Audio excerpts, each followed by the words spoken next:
We're going to talk a little bit about Gert Hofstede and his cultural dimensions. This is a really interesting framework based on some research that was done within a multinational enterprise a number of years ago. Hofstede tried to identify a couple of different continuum whereby you could classify the culture of a nation where it fit on certain points of these different continuum. And the idea behind doing that was to provide a little bit of a helper's guide, so that if you were going to be going into a work environment in a different country, that you'd be able to understand quickly and readily some of the major differences across those cultures.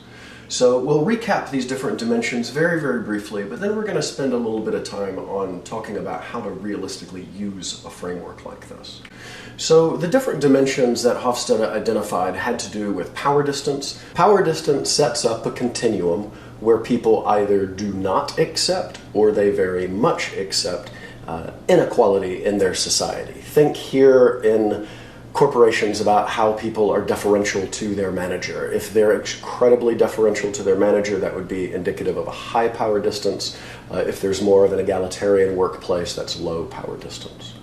The second dimension is individualism and collectivism. It's whether or not on the continuum people are very concerned with the welfare of the whole or the welfare of themselves. Uncertainty avoidance has to do with whether or not people are good at handling ambiguous situations. That would be low uncertainty avoidance, or high uncertainty avoidance would be cultures that really need and crave security.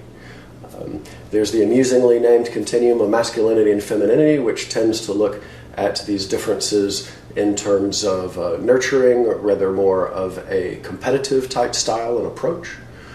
The fifth dimension is long-term orientation. Do people have a short-term orientation focused on results today, tomorrow, the next quarter, or a long-term orientation where they're looking decades into the future and willing to wait to see that payoff? Last but not least, there is the addition of indulgence versus restraint, the idea of whether or not people are focused on gratification or whether they're more conservative in their approach to gratification.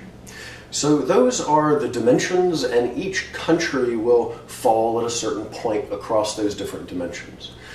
The way to use the framework is to really accept its limitations. I mean, of course, no culture can be distilled to 6 different numbers on a few different continuum. There is not a linkage between a country and a culture. Think about the United States. You know, if you imagine people from Los Angeles, Minneapolis, Boston, or Atlanta, you're going to find people that have very different approaches and attitudes towards life, and that would all be held within the banner of the United States. So when you think about how to use Hofstede's framework, the best way to get value out of it is to think of it as high-level guidance.